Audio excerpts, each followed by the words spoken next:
Hi friends, welcome to veggie Sivaram channel. இன்றைக்கி வந்து நம்ம நார்மலாக வீட்டில் வந்து அதிகமாக இட்லி தோசை வந்து செய்வோம். அதில் வந்து தோசை எப்படி வித்தியாசமாக டேஸ்ட்டாக ஹெல்த்தியாக செய்யலான்னு தான் பார்க்க போகிறோம்.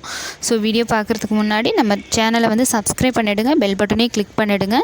ஸோ வீடியோ ஸ்கிப் பண்ணாமல் பாருங்கள். ஒவ்வொரு தோசையும் ஒவ்வொரு வித்தியாசமாக செஞ்சுருப்போம். அதே நேரத்தில் ஹெல்த்தியாகவும் இருக்கும், டேஸ்ட்டாகவும் இருக்கும். நம்ம நார்மலாகவே வீட்டில் வந்து பார்த்திங்கன்னா அதிகமாக இட்லி தோசை செய்வோம். நம்ம இந்த மாதிரி தோசை வந்து நம்ம நார்மலாக ஒரே மாதிரி ஊற்றாமல் இந்த மாதிரி கொஞ்சம் வித்தியாசமாக செஞ்சு கொடுத்தீங்க அப்படின்னா குழந்தைங்களும் விரும்பி சாப்பிடுவாங்க, பெரியவங்களும் விரும்பி சாப்பிடுவாங்க. வாங்க எப்படி செய்கிறதுன்னு பார்க்கலாம். ஸோ நார்மலாக நம்ம தோசை மாவு எடுத்துகிட்டு இப்படி தோசை ஊற்றிடலாம். இப்போ இதில் ஒரு கைப்பிடி அளவு கட் பண்ணியிருக்க பெரிய வெங்காயம் சேர்த்துக்கலாம்.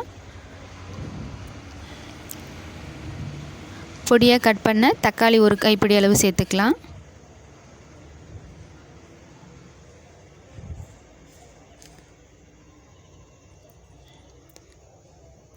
இப்போ கொத்தமல்லி தழை ஒரு கைப்பிடி அளவு சேர்த்துக்கலாம்.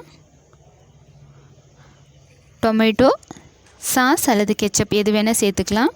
அது கொஞ்சமாக சேர்த்துக்கலாம். இதுக்கு மேலே பார்த்திங்கன்னா பட்டரை வந்து நல்லா மேலே திருகி விட்டு சேர்த்துக்கலாம்.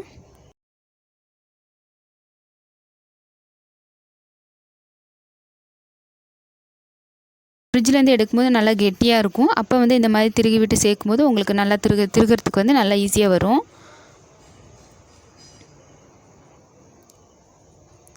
இப்போ தோசையை வந்து திருப்பி போட்டுட்டு ஒரு 3 நிமிஷம் நல்லா வேக வச்சுக்கலாம். இப்போ இது நல்லா வெந்துடும்.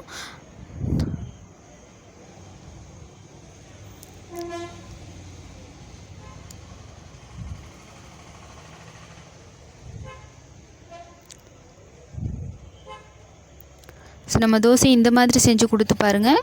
கண்டிப்பாக ரொம்ப டேஸ்ட்டாக இருக்கும். அதே நேரத்தில் எல்லோரும் விரும்பி சாப்பிடுவாங்க. ஒரு முறை நீங்கள் ட்ரை பண்ணி பாருங்கள். ஸோ இப்போ இந்த தோசை வந்து ரெடி. இப்போ அடுத்த தோசை வந்து பார்க்கலாம். இது வந்து வெங்காயம் தக்காளிலாம் போட்டுருது. இப்போ நெக்ஸ்ட்டு தோசை.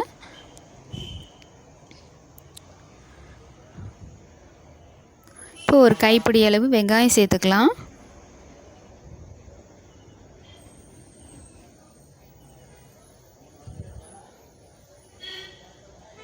இப்போ முட்டைக்கோஸை வந்து இந்த மாதிரி பீட்ரூட் திருகிற வச்சு நல்லா திருகிட்டு ஒரு கைப்பிடி அளவு அது சேர்த்துக்கலாம்.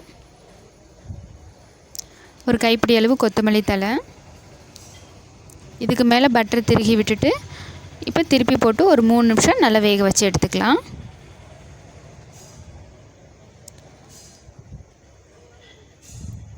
அவ்வளோதான் ஃப்ரெண்ட்ஸ். நம்ம நெக்ஸ்ட்டு தோசை பார்க்கலாம். தோசை ஊற்றிட்டு இப்போ ஒரு ஸ்பூன் தக்காளி வெங்காயம் கேரட் குடமிளகாய் இதை லைட்டாக வதக்கிட்டு இதை வந்து சேர்த்துக்கலாம். இந்த மாதிரி வதக்கி ஒரு டைம் செய்யும்போது ரொம்ப டேஸ்ட் வந்து ரொம்ப வித்தியாசமாக ரொம்ப நல்லாயிருக்கும்.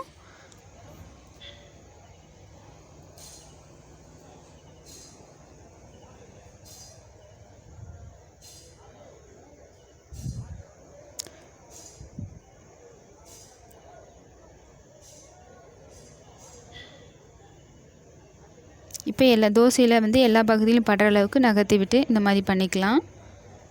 இப்போ இது மேலே பட்டரை திருகி விட்டுட்டு ஒரு திருப்பி போட்டு ஒரு நிமிஷம் வேக வச்சாவே போதும். இதை வதக்கிட்டு தான் நம்ம சேர்த்துருக்கோம்.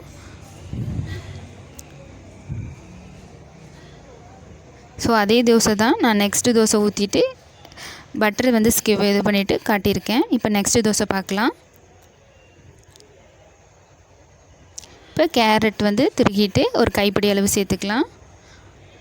பெரிய வெங்காயம் கட் பண்ணது அதையும் சேர்த்துட்டு கேப்சிகம் வந்து சேர்த்துக்கலாம். குடமிளகாய் அது மேலே பட்டரை திருகி விட்டுட்டு சேர்த்துக்கலாம். அது மேலே லைட்டாக ஒரு ஸ்பூன் அளவுக்கு டொமேட்டோ கெச்சப் சேர்த்துக்கலாம். இப்போ திருப்பி போட்டு ஒரு 3 நிமிஷம் நல்லா வேக வச்சுக்கலாம். அவ்வளோதான் ஃப்ரெண்ட்ஸ், இந்த தோசை ரெடி. இது நல்லா கேரட் குடமிளகாயெல்லாம் போட்டு நல்லா டேஸ்ட்டாக நல்லா ஹெல்த்தியாக இருக்கும்.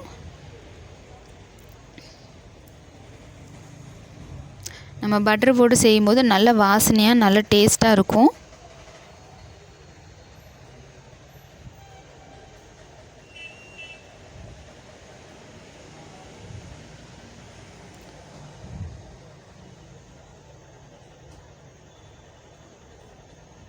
ஸோ ஓகே ஃப்ரெண்ட்ஸ், அடுத்த தோசை பார்க்கலாம்.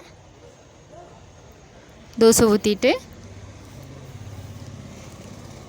தக்காளி தொக்கு இது கூட சேர்த்துக்கலாம். அதுக்கப்புறம் பீட்ரூட் துருகல் வந்து சேர்த்துக்கலாம். கொஞ்சமாக தக்காளி சேர்த்துக்கலாம்.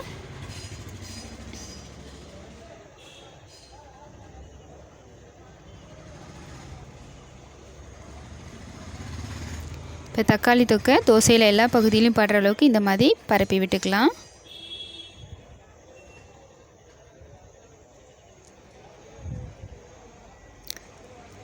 ஸோ இதையும் திருப்பி போட்டுட்டு ஒரு 2 நிமிஷம் வேக வச்சுக்கலாம்.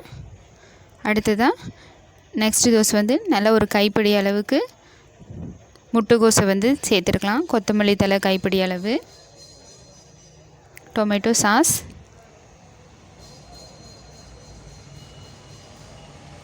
மேலே வந்து பட்டரை நல்லா திருகி விட்டுட்டு சேர்த்துக்கலாம்.